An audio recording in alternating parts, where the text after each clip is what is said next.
Et si je te disais qu'en 2020, il était possible de doubler ta rémunération en tant que VTC sans conduire une seule minute de plus? Tu me dirais, non mais Robin, t'es un malade, aujourd'hui le chiffre d'affaires avec les applications est quelque chose de cadré. Eh ben, laisse-moi te dire que tu fais une grave erreur. Et aujourd'hui dans cette vidéo, je vais tout simplement te présenter très rapidement une méthode. Et si ça t'intéresse d'en savoir un petit peu plus, on pourra en discuter ensuite, il n'y a pas de problème.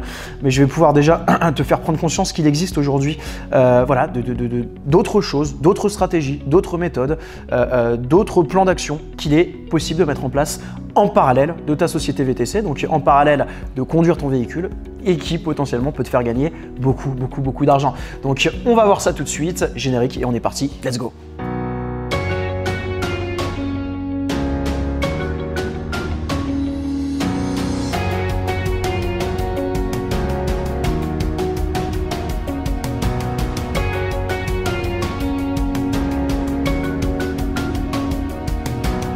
Donc alors concrètement, pour doubler ton salaire sans conduire plus, comment c'est possible? Donc il n'y a pas 10 000 solutions.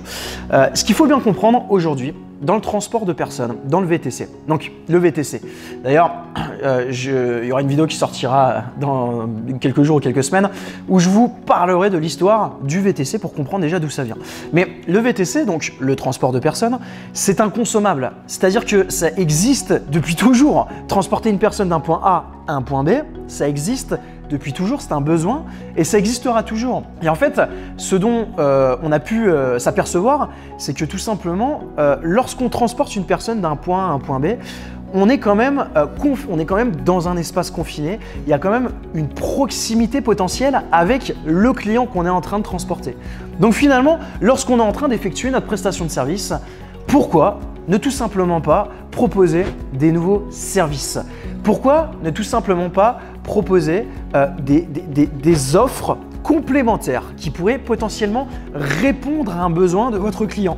Je m'explique. Par exemple, nous, ce qu'on a fait, c'est que sur une de nos sociétés de transport à l'époque, on avait installé un service de conciergerie. Donc, à l'arrière du véhicule, donc sur la banquette arrière, il y avait une tablette qui était là. Et du coup, le client avait la possibilité de voir des prestations de services sur cette tablette. Donc, par exemple, si un cadre ou un chef d'entreprise n'a pas le temps de passer chez le fleuriste pour acheter des roses à sa femme ou tout simplement voilà, à quelqu'un de sa famille, et ben, lors du trajet, il va avoir le temps d'avoir la possibilité de justement gérer cette livraison de fleurs. Ça peut être faire livrer une boîte de chocolat, ça peut être réserver, je sais pas moi, une table dans un restaurant, une nuit dans un hôtel, faire un checking, prendre un billet d'avion. Nous, ce qu'on faisait, c'est qu'on avait loué des loges présidentielles au Parc des Princes et on proposait justement du coup des places, 2 places en loge présidentielle au Parc des Princes lors des gros matchs de Ligue des Champions et c'est là où on vendait nos places majoritairement. Et en fait, là, on proposait un double service. Ça veut dire on a créé une offre, d'accord? On crée un double service, tout simplement, le transport plus la place. Et du coup, ça permettait de gonfler les prix énormément. En fait, ce que je veux vous faire comprendre, c'est que la notion d'offre, c'est-à-dire en l'occurrence transport plus service, c'est quelque chose qui va vous permettre de littéralement exploser votre chiffre d'affaires et votre rentabilité sans conduire plus. Je vous donne un exemple. Par exemple, acheter du raisin, ça n'a pas une valeur exceptionnelle. Acheter une bouteille de vin, déjà, parce qu'il y a un assemblage, déjà, ça coûte un petit peu plus cher, mais ça dépendra de la bouteille, mais c'est pas exceptionnellement cher. Et par contre, acheter une bouteille de vin ou acheter une bouteille de champagne, par exemple, dans une super boîte de nuit, parce qu'il y a une expérience, il y a les nanas et tout, avec tous les trucs qui flambent dans tous les sens, qui vous apportent la bouteille. Donc là, on a le raisin, la bouteille, plus l'expérience dans la boîte de nuit, plus vraiment voilà, tout ce qu'il y a à côté. Et là, on passe d'un produit qui fondamentalement, je veux dire, toute la création de ce produit-là va coûter quelques dizaines d'euros et pourtant, c'est vendu plusieurs centaines d'euros. Il y a une marge qui est faite par plusieurs intermédiaires qui est énormissime. Parce que c'est ce qu'on appelle voilà, un packaging, un pack, une offre dans une dimension expérientielle. Il y a un Américain, j'imagine qu'il y a beaucoup d'entre vous qui ont entendu parler de cette histoire.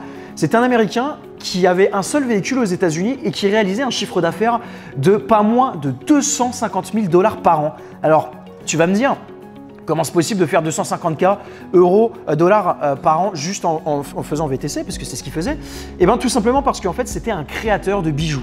Et lorsqu'il avait des clients, il transportait des clients, il proposait du coup sa création de sa dernière collection de bijoux. Et de la sorte, il faisait un chiffre d'affaires de, je sais pas moi, 50, 60 000 dollars avec le transport. Et il comblait avec 200 000 dollars avec justement la vente de bijoux. Donc là, en fait, il y a vraiment une identité, il y a vraiment un nouveau service qui est créé. Et n'oubliez pas que vous avez vraiment la possibilité de proposer beaucoup de choses. J'en ai parlé et j'en parlerai dans plein de vidéos sur cette chaîne que vous pouvez découvrir, où notamment je vous explique l'importance de vous positionner sur des niches pour proposer des services qui soient adaptés selon le secteur d'activité. Il y a plein de niches, par exemple les activités touristiques, l'événementiel, le transport de personnes à mobilité réduite. Il y a plein de niches qui existent qui vous permettent de vous positionner et de proposer des offres adaptées à cette niche et adaptées à ce cœur de cible. Donc ça, c'est vraiment super important de le comprendre. Donc fondamentalement, il n'y a pas grand-chose à mettre en place. Ça veut dire que vous faites du transport de personnes. Sur application, bien évidemment, je vous le recommande pas, ça va être compliqué, vous connaissez ma position là-dessus, ça va plus être donc avec votre site internet où vous aurez un positionnement et donc du coup un cœur de cible qui sera fort et une identité qui sera forte. Les gens comprennent ce que vous proposez sur votre site internet et l'idée ça va être de vous spécialiser sur le transport et vous proposer un truc en plus. Ça peut être des visites, je sais pas moi, du château de Versailles, ça peut être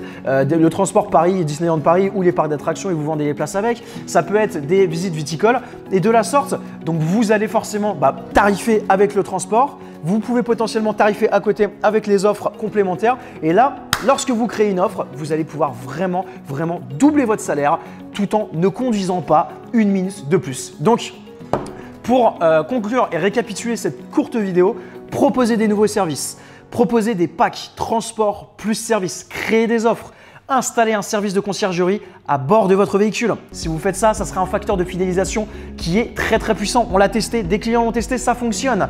Installez une tablette, faites des partenariats avec des entreprises, tout et n'importe quoi. En faisant ça, lorsque la personne sera face à la tablette, vous allez potentiellement répondre à un besoin. À ce moment-là, elle aura peut-être besoin de quelque chose. Elle achètera sur votre tablette, vous toucherez une commission sans rien faire. Et encore plus fort, si la personne n'a pas forcément de besoin à ce moment-là, et du coup, en parcourant la tablette, vous pouvez créer un besoin chez ce client-là. Donc, dites-moi ce que vous en pensez dans les commentaires. Dites-moi ce que vous également, quel type de stratégie vous mettez en place pour tout simplement créer une source de revenus complémentaire que conduire. Voilà, dites-moi ce que vous mettez en place, dites-moi les stratégies que vous avez testées, ce qui fonctionne le mieux.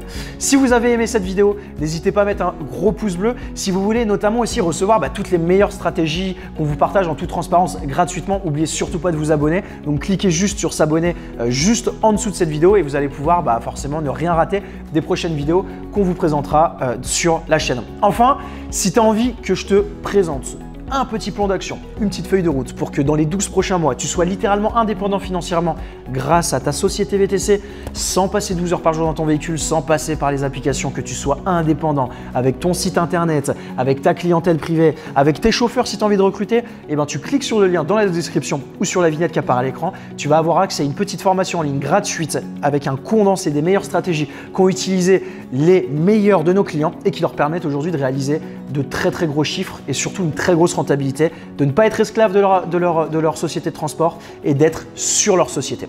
C'était Robin de la Bible du VTC. N'oublie surtout pas de t'abonner. Moi, je te dis à la prochaine dans une vidéo. Ciao, bye.